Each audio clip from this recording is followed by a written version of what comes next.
I sat alone in a cozy cafe, about to add sugar to my coffee, on a miserable day with snow, sleet, and howling wind. Despite the unpleasant weather outside, I felt comfortable within. The door kept opening and closing, allowing cold air to enter, but it didn't bother me. My thoughts were elsewhere as I sipped my coffee until Sturtevant entered. A struggling artist with remarkable talent, Sturtevant had unfortunately fallen into a pattern of failure, now facing financial difficulties and poverty. As I looked up at Sturtevant, I felt a slight astonishment despite his unchanged attire. The same worn coat and brown hat.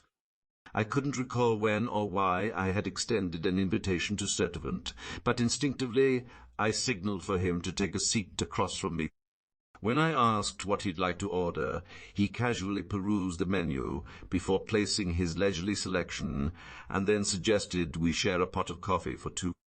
I stared at him in a mix of astonishment and acceptance, knowing that as the one who initiated this turn of events, I was ready to bear the consequences, despite being aware that I lacked the necessary funds to cover the costs.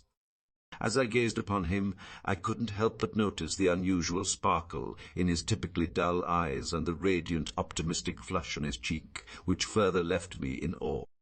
Sturtevant paused, noticing my surprise, saying it wasn't unexpected, since even he was astonished by the change within himself. He claimed to have undergone a significant transformation in just a few hours, becoming an entirely new and different person. The man was quiet for a moment, observing my surprised expression as he smiled. Sturtevant went on to say that after 7 or 8 years of being a reporter, I hadn't seen him receive any recognition until tonight. He pointed out that just now he wasn't refused anything, and that tomorrow marked the start of his new career, with a bank account within a month's time. The transformative impact is undeniable. You'll discover its potential only after experiencing it for yourself. Just this morning, I was a despondent and directionless individual, discarded like trash in the city's waste. By nightfall, I wouldn't trade places with anyone, not even a millionaire. Would you share the tale with me?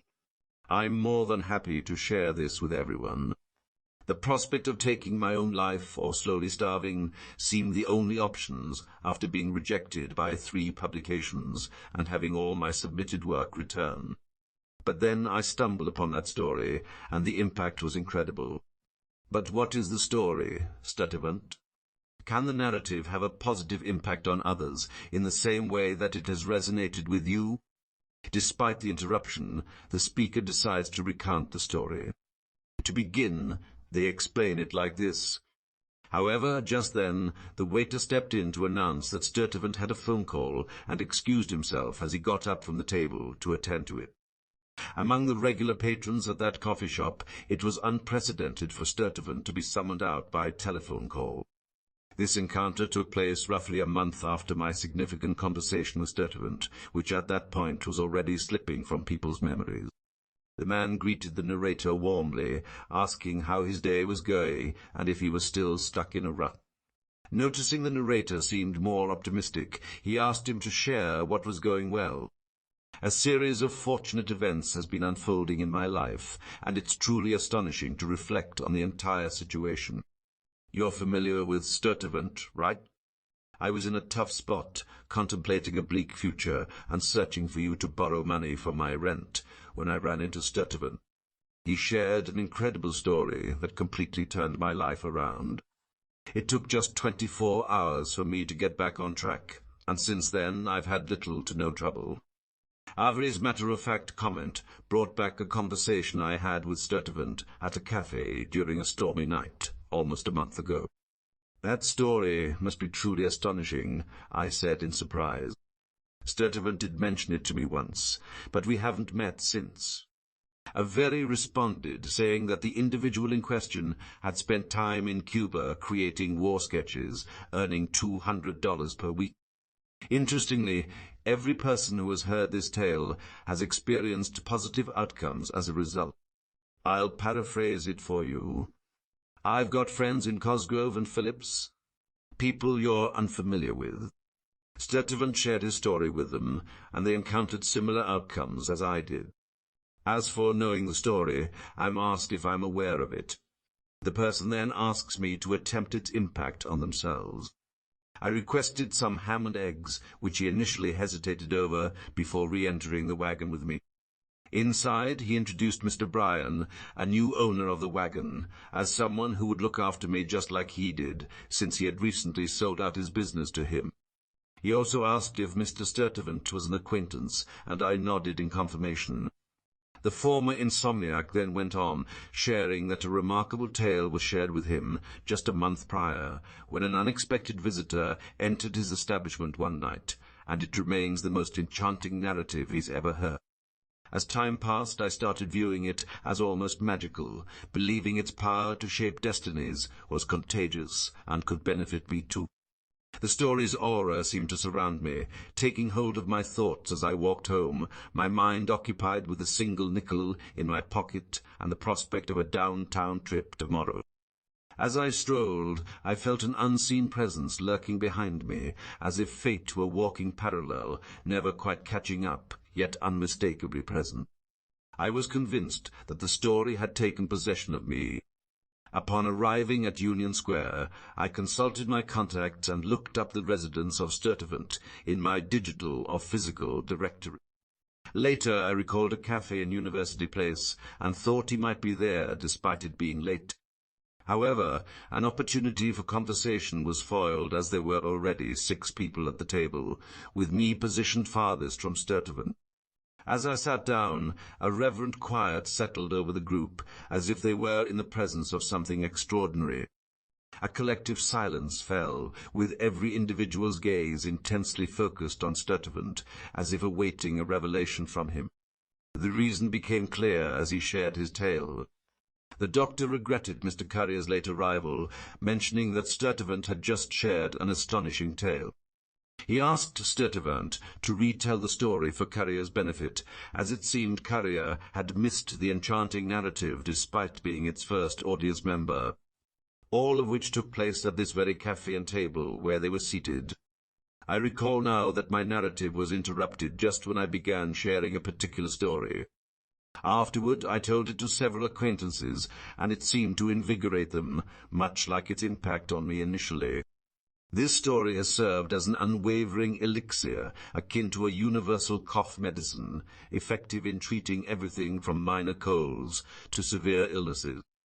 When I met him at his lowest point, I shared the tale with him, and it had an identical reviving effect on him as it did on me and every other individual who has heard it, to my knowledge. I believe we can all concur that the impact on readers doesn't stem from the story itself, but rather how it's presented in written form.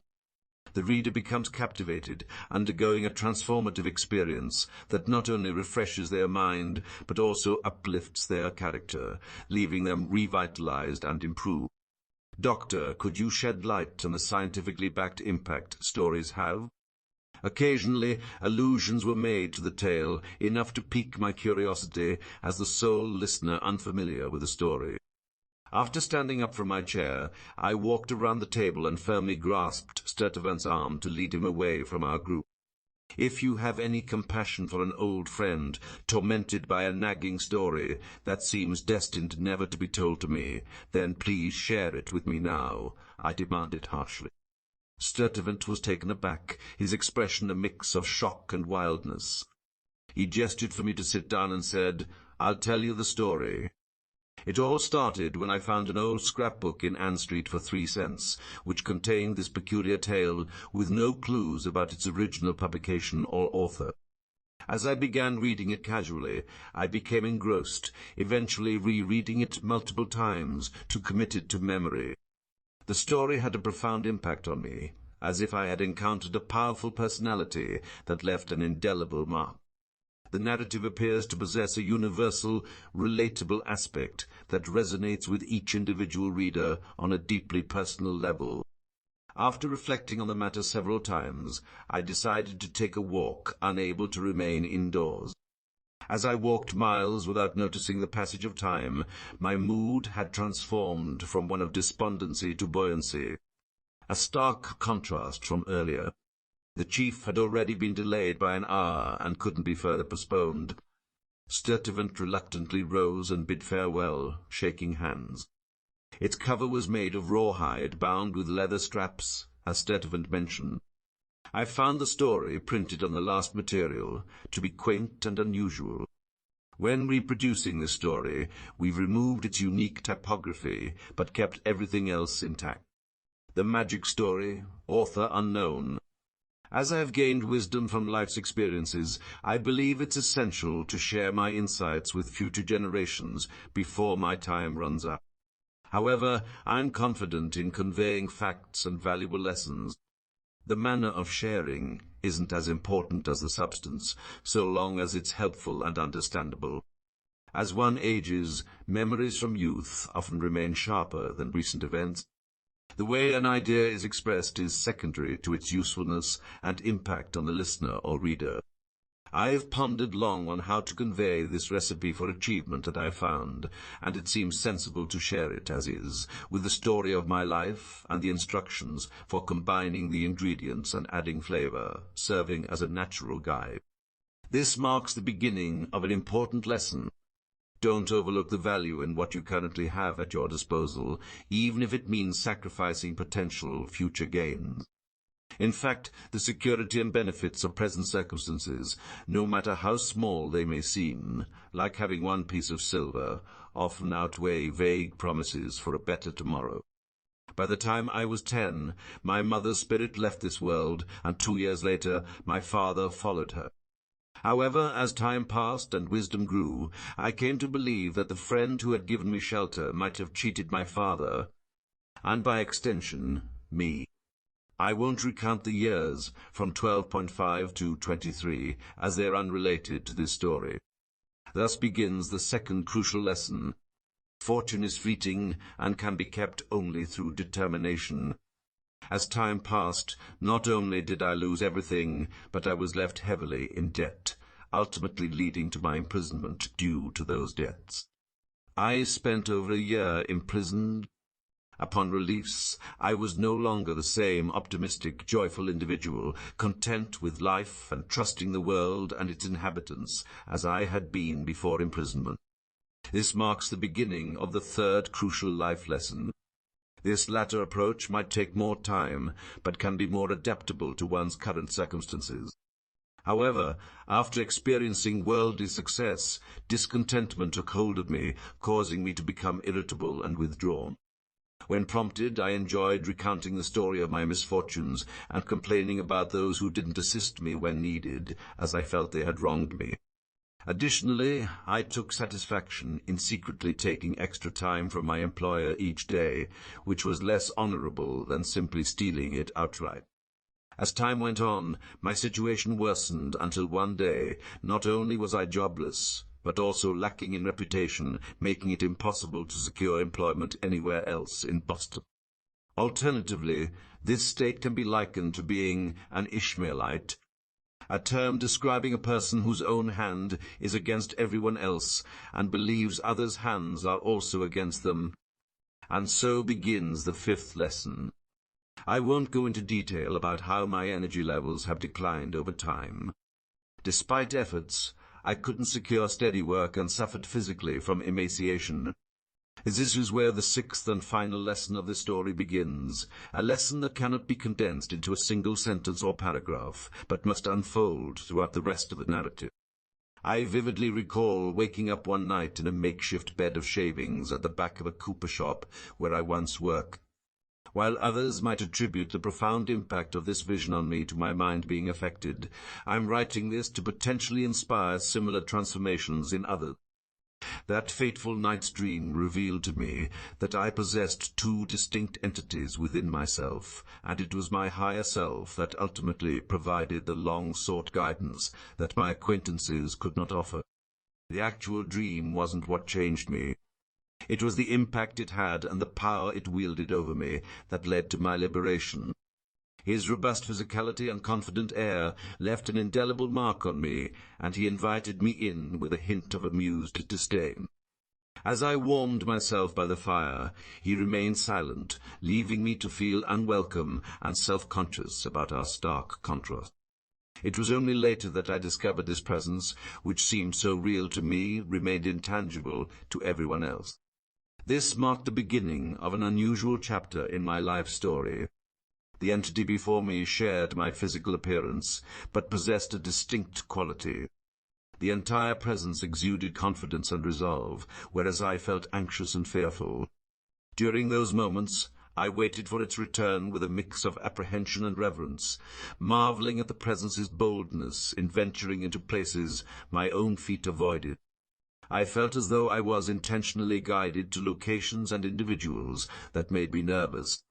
Places where I had previously conducted business and people with whom I had financial dealings.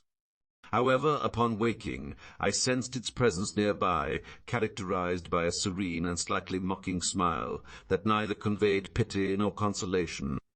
The second day was much like the first, a repetition of the same pattern, leaving me waiting outside while the presence visited places I longed to be in, but lacked the courage to go.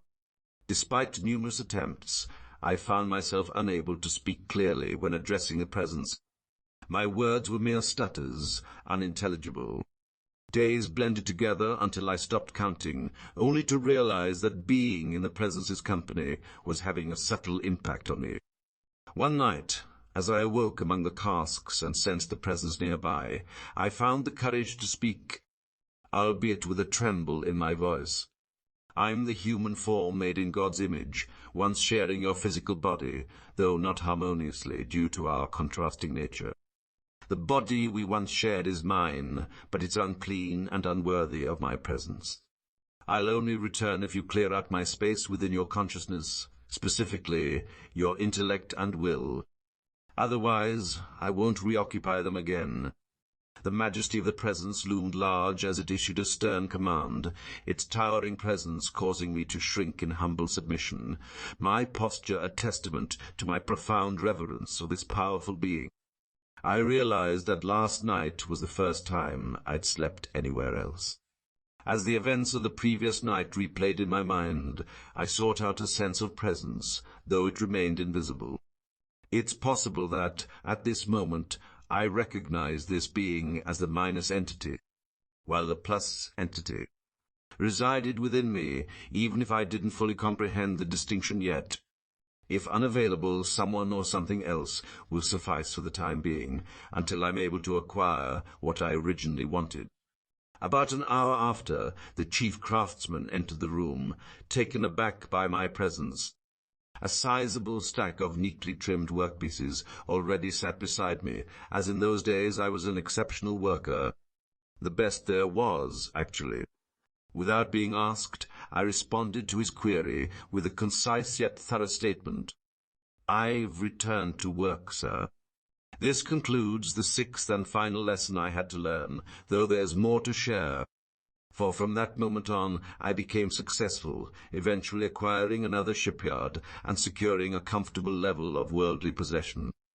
Recognize that possessing a strong sense of inner authority enables you to achieve everything you desire, as it empowers you to seize the opportunities and accomplishments that lie within your reach. When you possess a talent or skill, use it to its full potential for the benefit of both the world and yourself. A benevolent force, the plus entity, generously bestows benefits, while a requesting force, the minus entity, asks for them. Good fortune accompanies every step, so grasp it firmly and possess it, as it ultimately belongs to the individual. Reach out with an open mind and seize the power that may be underutilized, only tapped into during times of crisis. Your inner strength or higher self is always present. Refresh your thoughts, fortify your determination, and it will take hold, waiting for you to acknowledge its presence. Remain vigilant at all times. What I may not fully convey through my words can be filled in by the reader's understanding, and on that higher aspect of myself I rely to pass on to future generations the essence of this universal goodness. The key to becoming all one has the potential to be. Regardless of which force or influence holds sway over you, its counterpart is always lurking in tandem. Beware lest the evil enter, even for a moment. My objective has been fulfilled. I've crafted a roadmap to achievement, and its implementation ensures triumph.